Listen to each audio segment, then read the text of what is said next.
Paz do Senhor, meus amigos do Facebook que estão me acompanhando agora nessa live,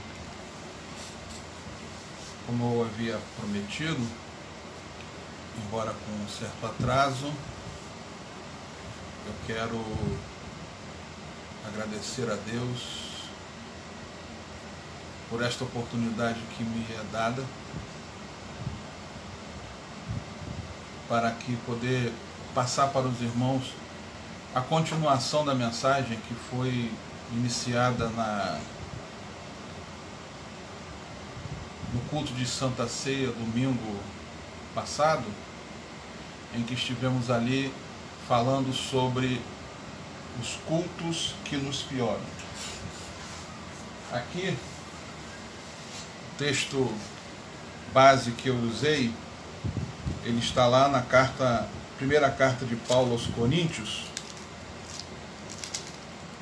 capítulo 11, primeira carta de Paulo aos Coríntios, no capítulo 11, que é o texto que trata sobre a ceia.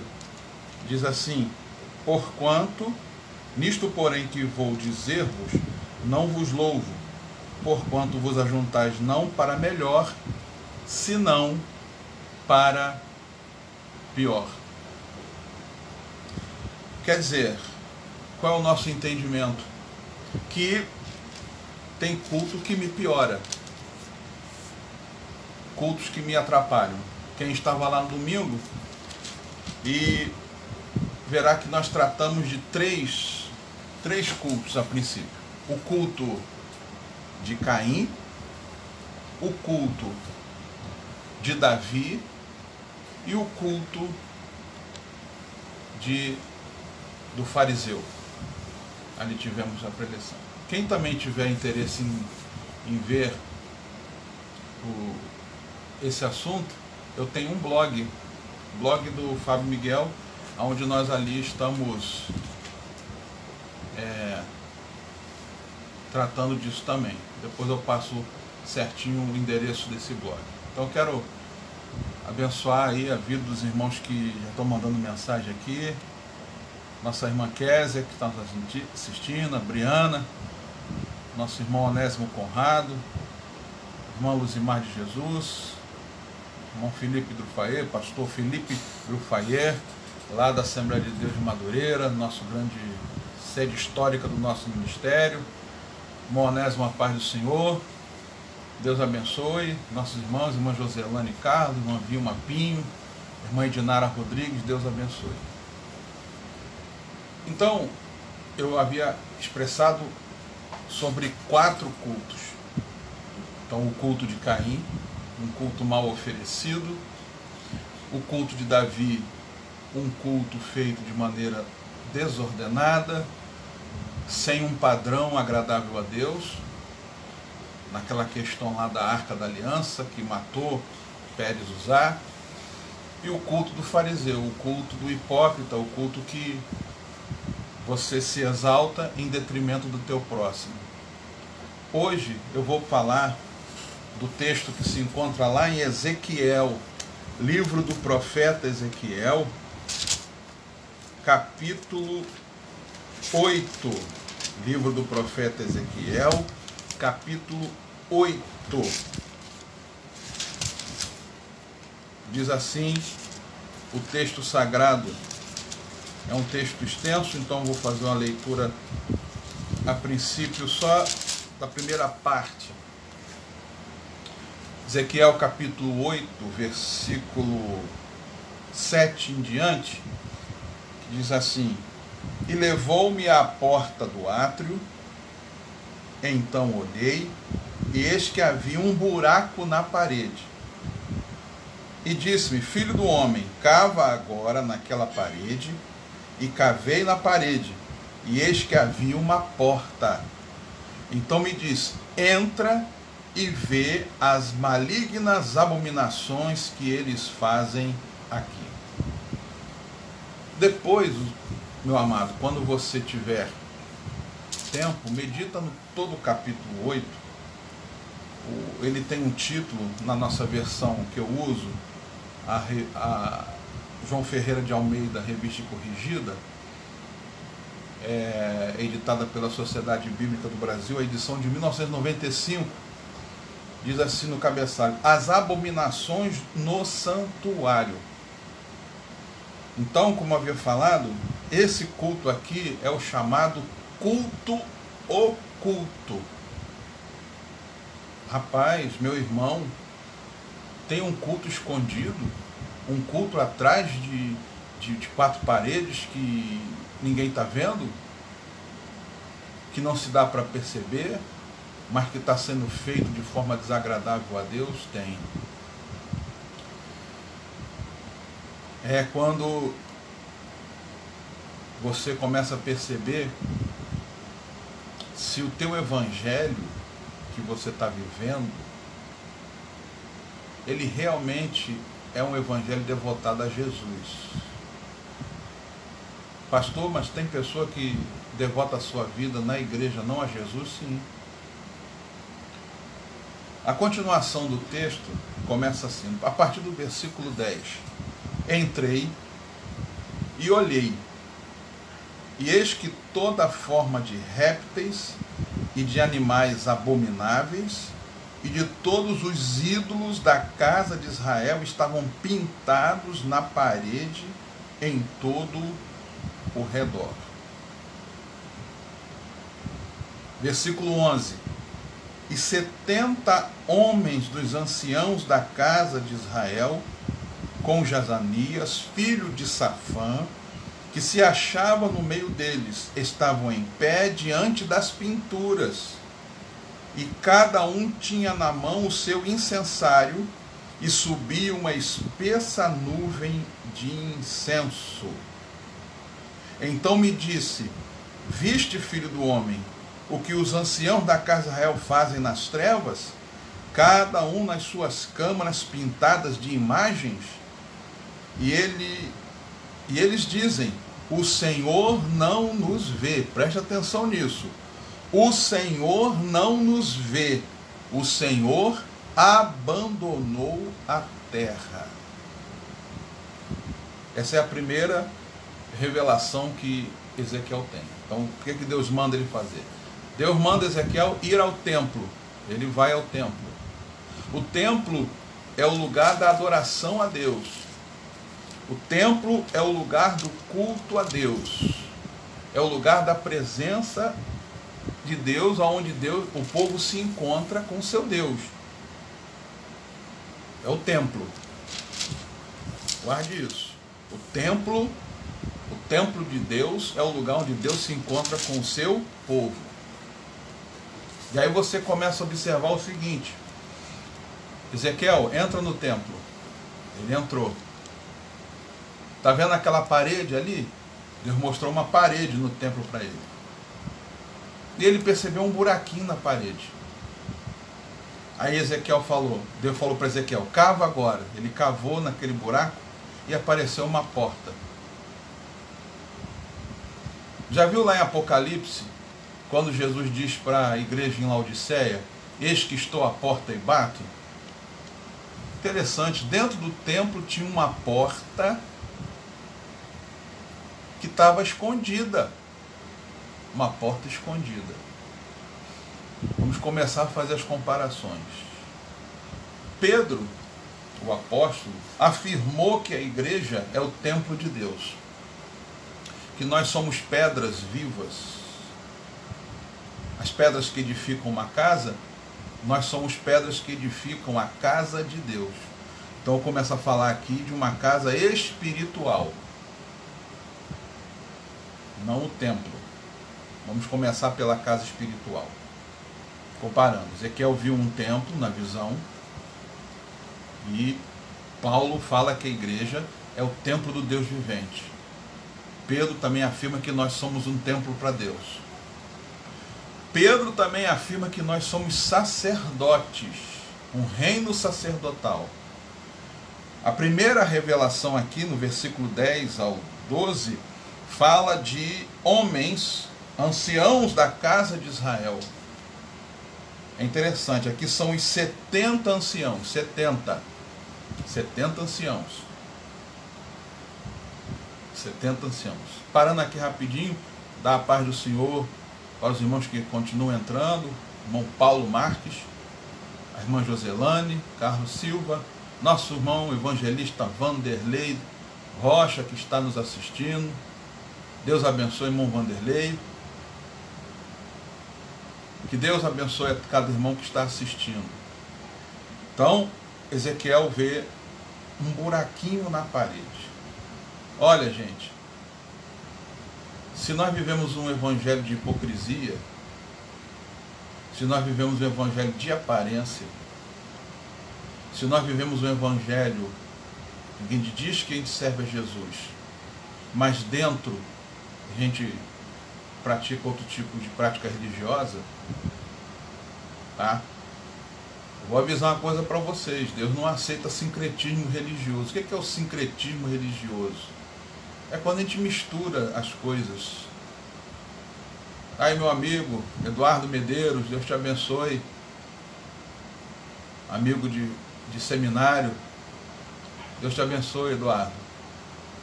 Também João Gomes de Oliveira, Deus abençoe, nosso irmão, pastor João, homem de Deus. Aí Ezequiel vê o buraquinho, Deus manda cava. Quando ele começa a cavar, ele vê a porta. Existem portas ou porta na tua vida que Jesus não tem a liberdade de entrar? Como eu falei em Apocalipse, lá em Apocalipse diz que ele está sempre à porta para bater, para entrar. Aparentemente essa porta não era para Deus entrar. Deus não tinha que fazer parte daquilo. Mas era culto. Eles estavam fazendo o culto. Toda a tônica dos profetas do Antigo Testamento batia nisso. O povo me louva com os lábios, mas o coração está longe de mim. O povo me exalta com a boca, mas o coração está longe de mim. O povo vem oferecendo sacrifício para mim, o povo vem oferecendo ofertas e oferendas, mas eu quero é misericórdia. Não está havendo um coração misericordioso, um coração bondoso. Ezequiel cavou, tinha um buraquinho. É interessante que não dá para você esconder determinadas coisas por muito tempo. Não dá.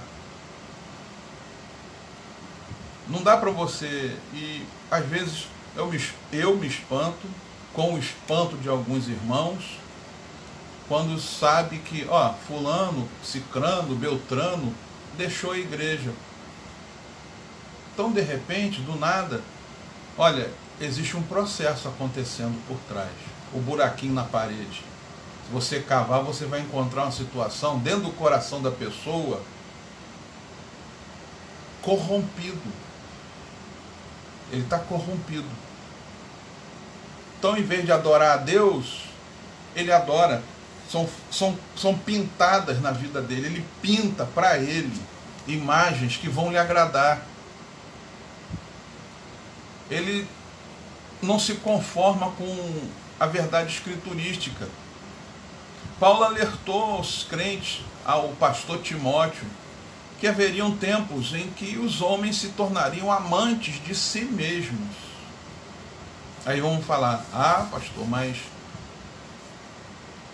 no tempo de Ezequiel a idolatria era lá para aqueles deuses lá, tal de Baal, Marduk, Bel e tantos outros deuses do panteão lá dos caldeus, o panteão dos egípcios, o panteão dos cananitas, tinha tantos. Hoje a gente não tem mais isso, não estamos adorando mais a isso. Mas a sutileza dos erros e pecados, às vezes cresce também com um crescimento intelectual, da sociedade, das culturas. Nós vivemos hoje uma grande onda que se iniciou desde historicamente, dado o iluminismo, quando o iluminismo começou a se manifestar, muita coisa para o bem da humanidade, o crescimento científico, o crescimento intelectual da humanidade, mas o meu intelecto cresce, a sociedade humana se torna cada vez mais conhecedora das profundezas da ciência astronômica, da ciência da física, a física chamada física moderna, a física quântica, a filosofia, que vai tratando dos assuntos antropológicos, sociológicos, vai pensando o homem como ele é. Isso de meu conhecimento crescer não quer dizer que Deus deixou de existir.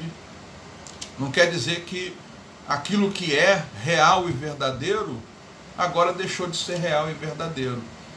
Então os deuses que eram servidos no passado, agora não vou ver nenhum crente aí, vou entrar na casa dele e ele lá com a estátua de Moloque ou uma estátua de Baal dentro de casa.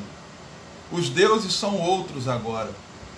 Até existe uma série, agora não sei em qual provedor de acesso, que fala sobre deuses que vão surgindo no decorrer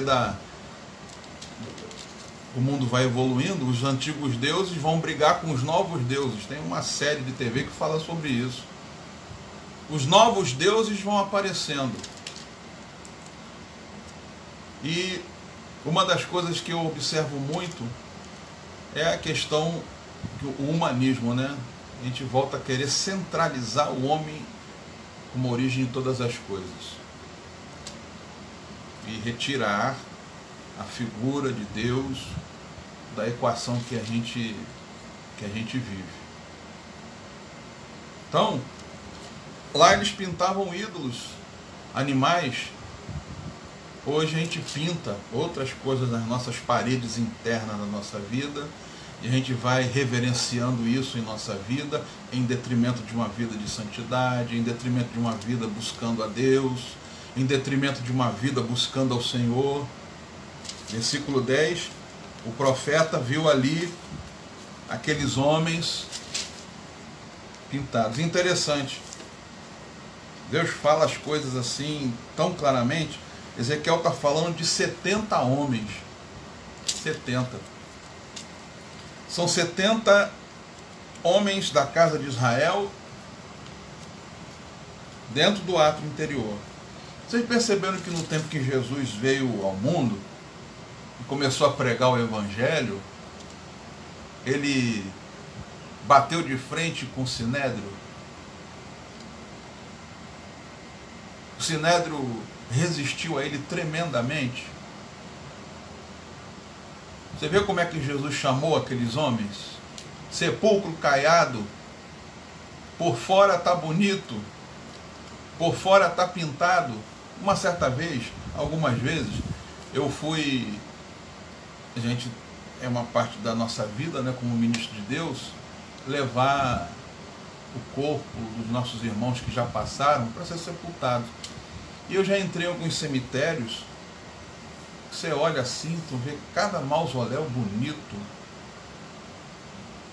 e bem estruturado, feito com mármore caro, com peças de ferro, bronze caríssimas. Mas tenta abrir uma sepultura daquela, principalmente de alguém que morreu, foi sepultado recentemente. Aí você vê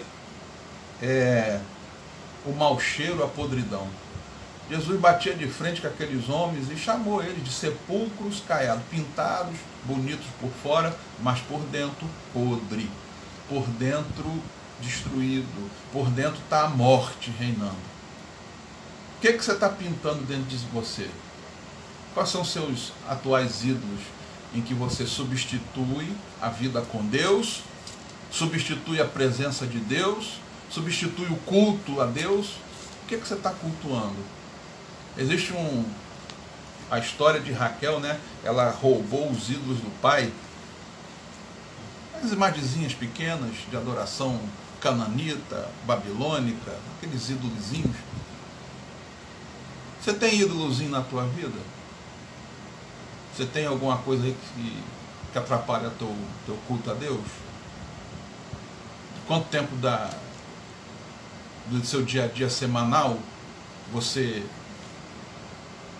perde e deixou de ter um momento de comunhão com Deus, ter um momento de vida com Deus?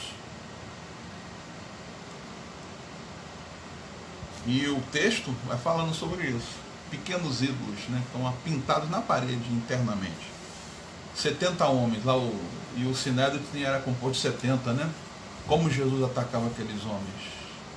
Vocês coam o mosquito, engole camelo. Um filho que desonra o pai, mas entrega uma oferta boa na igreja, tá tudo bem, mas desonrou os pais. Em aberta rebelião ao que Deus ordenou num dos mandamentos, honrar pai e mãe, mas já que ele deu uma oferta, tá tudo bem. Não pode curar no sábado, bota a lei acima de tudo, a lei de Moisés. Ó, não é permitido curar no sábado. Aí você vê isso, Jesus falou, se o teu boi, teu carro, teu animal cair num buraco no dia de sábado, tu não vai lá tirar? Vive uma vida mentirosa. Cuidado com isso. Ele vai continuando. Mas por que ele diz no versículo 12, o Senhor não nos vê? Temos aquela ideia, os crentes mais antigos da minha igreja, dizia, né?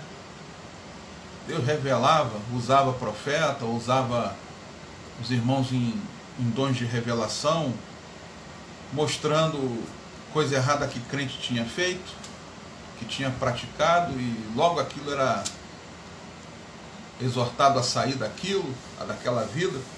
Hoje não tem mais isso.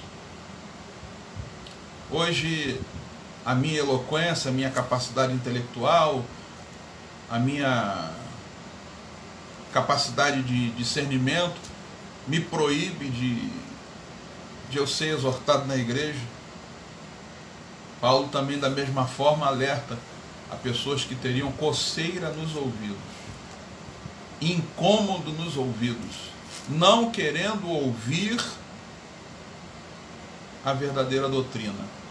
E aí amontoam para si doutores conforme as suas concupiscências. Meu problema é eu viver uma vida adúltera.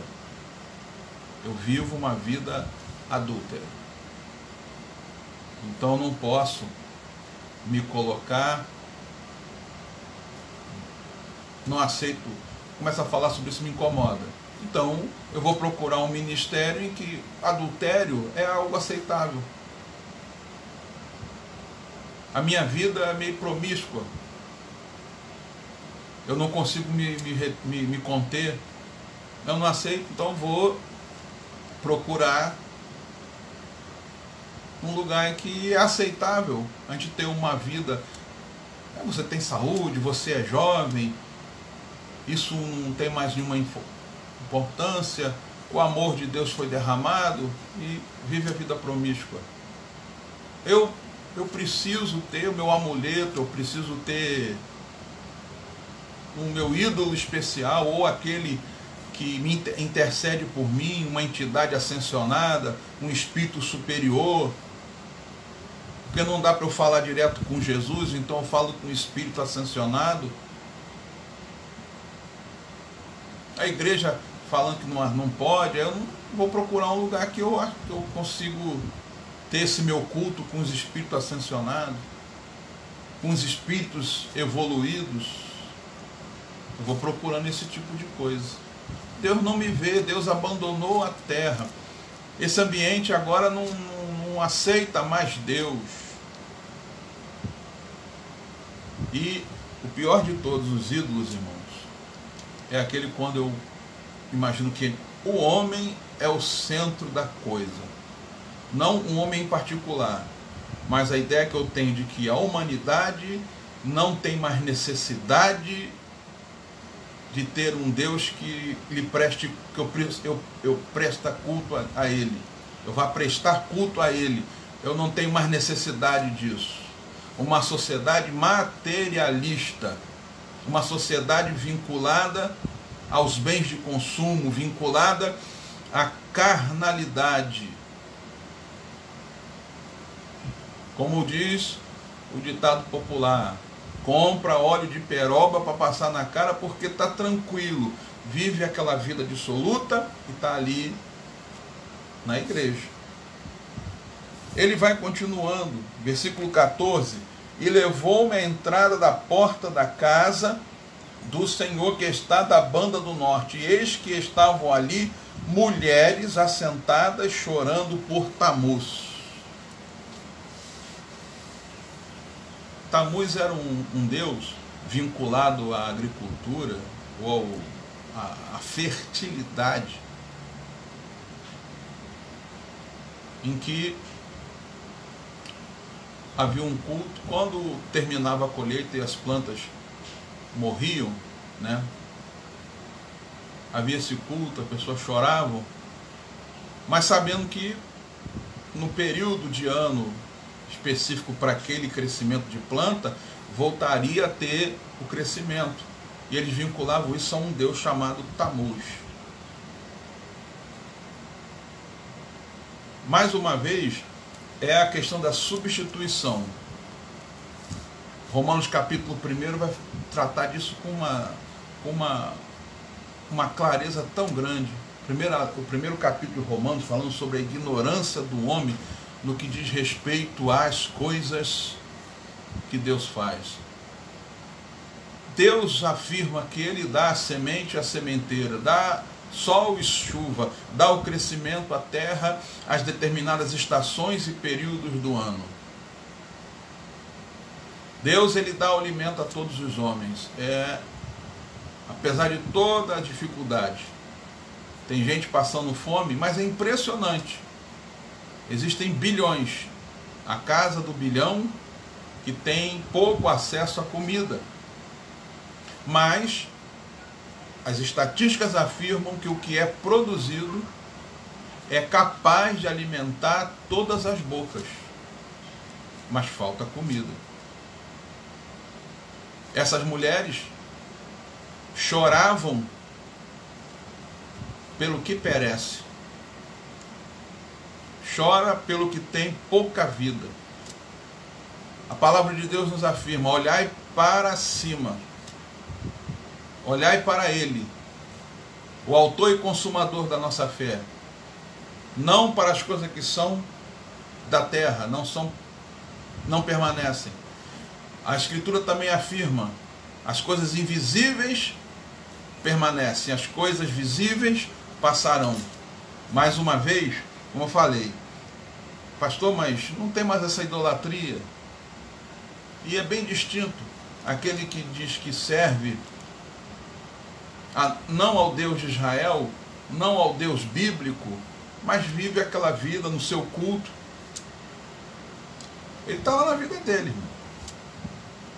Então, pastor, a gente não vive mais. Eu não tenho ídolo em casa, não tenho imagem de escultura, eu não faço reverência a nenhuma imagem de escultura em casa. Mas eu afirmo, não precisa mais ter imagem de escultura para eu ser enquadrado nesse texto. Chorando por aquilo que perece, me preocupando com aquilo que é terreno, me preocupando com aquilo que é mundano, me preocupando com aquilo que vai acabar. E outra coisa, ainda não fabricaram a mala em que você vai botar as coisas que você tem nessa existência, nessa vida, você vai morrer e vai levar. Não tem. Agora, tem uma coisa que vai te seguir. A gente fala, né, que nada nós levamos, não levamos as coisas materiais, mas o registro espiritual. Olha só, a tua vida que você está praticando, que eu estou praticando, está produzindo um registro, está produzindo um tipo de tesouro. Esse tesouro fica guardado num lugar que ninguém rouba. O texto sagrado diz, vai morrer e as suas obras vão te seguir. Não é a casa que tu fabricou, o carro que tu comprou, a roupa que você comprou, da marca que você tanto queria. Irmão, tenho vontade de ter sapato de determinada marca, tenho vontade de ter carro de determinado modelo, tenho vontade de morar numa casa em determinado bairro, eu sempre tenho vontade disso, mas eu não vou carregar essas coisas. E tem gente chorando por isso, tem gente preocupada, a cabeça está só nisso. Olha, nem só de pão viverá o homem, nem só de pão. Estou falando aqui, ó, pare de comer, não. Pare de se vestir, não. Pare de ter o seu emprego, não. Pare de procurar uma casa melhor para você, não. Ele diz, nem só de pão. O pão tem seu limite essencial na minha vida. Meus bens materiais têm um limite essencial na minha vida. Só que esses ultrapassaram esse limite. Ultrapassaram esse momento de importância. Nem só de pão viverá o homem, mas de toda a palavra que procede da boca de Deus, isto viverá o homem. Existe um limite. Daqui para lá, são as coisas dessa vida, que eu tenho a minha importância e essencialidade e necessidade. Daqui para lá, é as coisas de Deus. Jesus mostrou a moeda. Perguntou, mostra a moeda aí. Mostraram, porque estavam falando sobre oferta. Tem que dar a César as coisas, ou tem que pagar tributo a César. A moeda, o que está na moeda? A efígie de César. Estava lá o rostinho de César. E uma informação dizendo de onde procedia aquele dinheiro. Aí Jesus respondeu, dai a César o que é de César. O que é de César? O dinheiro. E dai a Deus o que é de Deus. Eles estavam dentro do templo quando perguntaram isso para Jesus.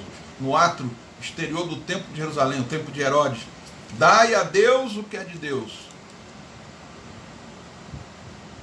Dê a Deus aquilo que lhe é devido. Tribute a sua vida a Deus. Entregue sua vida a Deus. Se coloque à disposição de Deus.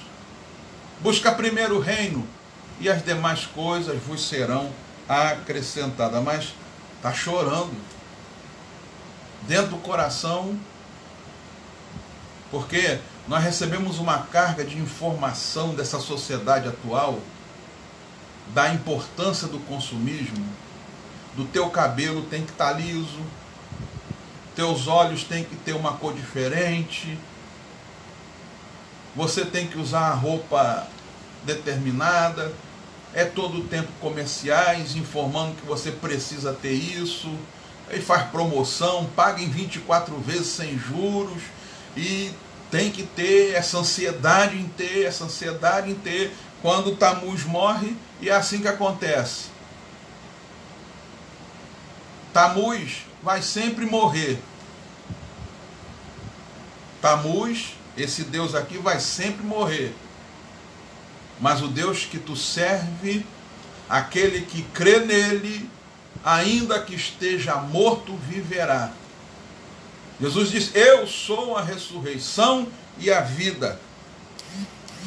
Então pare de chorar por Tammuz, pare de ficar apavorado com esse frenesi secularista, mundano. Se libera um pouco dessas coisas. Glória a Jesus. Também mais gente está chegando. Nossa irmã Josefa da Silva, Fábio da Nova, irmã Valéria Farias, Flaviano Damasceno, Renata Mertens, minha colega de escola. Quantos anos, Renata? Deus abençoe tua vida, Renata. Meu irmão Biraci, evangelista Biraci, Edilene, Mara, Daniel Pires, Deus abençoe a você que está assistindo. Por fim, ele vai, disse-me, viste, filho do homem, verás ainda abominações maiores do que estas. Versículo 16, e levou-me para o átrio interior da casa do Senhor, e eis que estavam à entrada do templo do Senhor entre o pórtico e o altar, cerca de 25 homens de costas para o templo do Senhor e com o rosto para o oriente, e eles adoravam o sol virados para o oriente. Deus é glorioso. Na Bíblia, uma comparação, eu vou chamar assim, tosca, que não tem como comparar. A Bíblia fala que Deus é o sol da justiça. E Deus fez o sol, está lá o sol. Alguém consegue olhar para ele? Não. Se eu passar na rua o dia inteiro, desprovido de uma proteção, ele vai me queimar severamente. Eu fico vendo as obras que Deus fez. Ele falou para Pedro, né? Que ele edificaria uma igreja. Mas que igreja bonita. Que igreja abençoada. As coisas que Jesus fez. E ele afirma para nós que nós vamos fazer coisas maiores do que estas. Aí a gente fica bobo com as grandezas que Deus faz conosco nessa vida, a obra de Deus. Começamos a crescer, a se tornar grandes. E olha só que coisa impressionante, os sacerdotes viraram em direção ao sol. A porta do templo de Jerusalém ficava voltada para o nascente. Então, provavelmente, o amanhecer devia ser muito bonito. Uma coisa que Deus fez. Obra maravilhosa que Deus fez. Irmã Andréa Marinho, Deus te abençoe. Nos ajude em oração. A gente continuar pregando a palavra. Deus abençoe, irmã Andréa. Aqueles homens viraram-se para a criação de Deus e passaram a dedicar-se à criação de Deus e não ao Criador. Isso aí é uma coisa que fala a quem ministra, fala a quem serve a Deus. Olha, vigia, para você não ficar iludido e dar mais ênfase à obra de Deus do que aquele que faz a obra. Sempre tribute a Deus as coisas. Não fique apegado, não. Acontece às vezes que um servo de Deus, dirigente de uma congregação, ou uma irmã líder de oração, líder de um grupo, o pastor resolve tirar ele. E esses anos que ele passou, Deus operou tremendamente. O trabalho ficou bonito, porque Deus pôs a mão e a coisa ficou bonita. Aí o pastor, segundo a determinação do Espírito Santo, vou trocar você de congregação, vou tirar você do grupo hoje, você vai participar desse trabalho. Tem pessoa que morre, irmão, que entra em desespero, que se revolta contra o pastor. Sabe por quê? Ele passou a adorar o sol em vez de quem criou o sol. Fique na vontade de Deus. Cuidado com isso. Porque às vezes o teu culto está incorrendo nisso aqui. Você está idolatrando coisas dessa vida. Está chorando por aquilo que perece. E está dando as costas para Deus. Pensando que a forma como você está cultuando está certa. Você está idolatrando aquilo que Deus faz. Olha só. Olha que ponto chegamos. Ontem estava vendo um vídeo. Processo de exorcismo, expulsão de demônio. O homem passando a Bíblia em cima da pessoa. Bíblia é coisa maravilhosa, irmãos. Aqui, ó. A Bíblia é uma coisa linda. Me dedico ao estudo dela. Mas isso aqui não é amuleto, não. Isso aqui tem que estar guardado no coração. E não numa estante, no Salmo 91. Não, isso tem que estar no teu coração. Guardar na tua memória. E quando for necessário, o Espírito te fará lembrar as palavras dele. E você vai falar com autoridade e poder, e a obra de Deus vai ser realizada. Cuidado de não dar as costas para Deus achando que você se apega às coisas da obra de Deus, e aí tome cuidado, você está virando as costas para Deus. Até aqui o Senhor Jesus me deu. Meus irmãos, que Deus te abençoe, que Deus te guarde. E aqui, Ezequiel capítulo 8, ele vai chamar esse tipo de culto aqui de culto abominável. Como eu falei, eu preguei anteriormente sobre 3. O culto de Caim, o culto de Davi, o culto errado, levando a arca para Jerusalém de forma errada, e o culto do fariseu. Olha, culto desagradável a Deus. Deus, mano, corrige. Não faça assim não. Agora esse de Ezequiel capítulo 8 é abominação. O que você acha abominável na tua vida? O que você abomina? Dependendo da situação, né? Sujeira, imundícia. Às vezes tu não aguenta ver tua casa suja. É abominável para você sujeira. É abominável para você uma pessoa mentirosa. É abominável para você uma pessoa fingida, uma pessoa falsa. Cuidado. Às vezes o nosso culto, o meu culto, o teu culto, está abominável para Deus, porque eu estou idolatrando. Eu estou me apegando a um ídolo que eu criei para mim. E para terminar, irmãos, acontece às vezes, o texto é bem claro, o joio no meio do trigo. Nós temos que tomar muito cuidado, a igreja precisa estar sempre vigilante, porque se introduzem no meio do povo de Deus pessoas específicas, chamadas para isso, para perverter o povo, tirando ele de um culto agradável a Deus, levando ele para um culto mentiroso. Tem um texto lá em Deuteronômio, eu até guardei isso aqui, ó. É Deuteronômio, deixa eu ver aqui.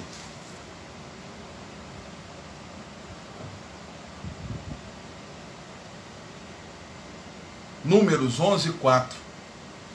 Ele fala de um camarada sem nome. Aí o texto sagrado chama ele de vulgo. O vulgo que com suas palavras, com suas ponderações, levou Israel ao erro. Vai ler lá, Números capítulo 11, versículo 4. O vulgo. Cuidado com o vulgo. São figuras que vêm usadas pelo diabo para perturbar, com palavras que vão parecer de bom senso, que vão parecer inteligentes, mas que o intuito é levar a igreja à corrupção. O vulgo que levou Israel a desejar carne em vez de buscar a Deus, chamou o maná de coisa vil. A gente queria carne. E a Bíblia diz que quando Deus deu a carne, as codornizes vieram voando aos milhares. Alimentou todo mundo. Mas quando Deus viu a carne entre os dentes daquele povo, a ira do Senhor se levantou e muitos morreram naquele dia. Cuidado com o vulgo. Medita em tudo que é dito na igreja. Tudo que você tem aprendido nos seminários. Às vezes você quer escutar uma mensagem, abre em qualquer canal no YouTube e vai escutar uns camaradas falando umas coisas esquisitas. Medita. Verifica na escritura se é assim. Cuidado. Tome cuidado. Pois Deus não se deixa escarnecer. Amém, meus amados irmãos. Você que continua conosco, Deus te abençoe. Deus te abençoe. Vê se tem alguma porta aí fechada no teu coração que não deixa o Espírito entrar. Vê o que está lá dentro da tua vida. Cuidado. Cuidado. Vamos orar? Senhor, eu bendigo o teu nome nesta tarde. Te louvo por esta live que o Senhor permitiu nos fazer. Toma nas tuas mãos a nossa vida, toma nas tuas mãos o coração de cada um que está conosco aqui. Que a tua bênção esteja sobre a vida de cada um. Livra-me da minha idolatria, dos sentimentos, chorando por coisas que vão perecer, Senhor. Que eu possa chorar pelas almas, chorar pelos pecadores, chorar pela salvação do necessitado. Me guarda de não dar as costas para ti, Senhor.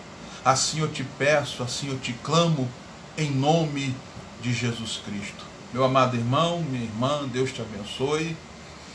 Vou fazer aqui um merchan rapidinho. Nosso irmão Vanderlei, que está nos assistindo, ele é chefe de uma caravana lá para os Gideões Missionários da Última Hora. Se você quiser ter acesso a ele para perguntar sobre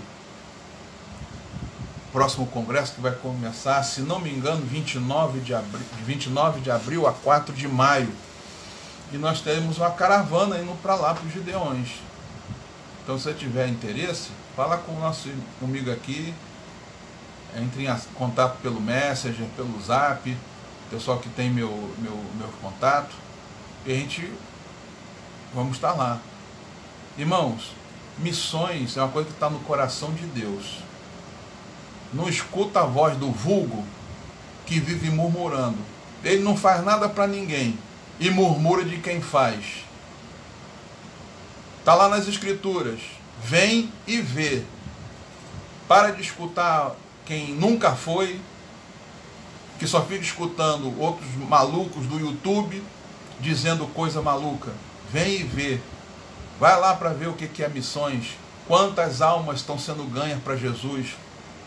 Você sabia que os Gideões Missionários da Última Hora, no trabalho de missões lá em Cuba, sabe quantas almas já aceitaram Jesus em Cuba, irmãos? Com o trabalho dos Gideões? Mais de 100 mil almas. No meio daquela treva lá, daquele comunismo, irmão. Naquela situação terrível, anticristã, porque é trabalho missionário. Então, quem tiver desejo, fale comigo. A gente entra em contato e passamos o contato do pastor Vanderlei. Vai ser uma benção para a tua vida, amém? Então que Deus te abençoe. Muito obrigado pela sua assistência nesta tarde, nessa live. A todos os meus irmãos que aqui se manifestaram, Deus te abençoe. Muito obrigado, que Deus te abençoe em nome de Jesus.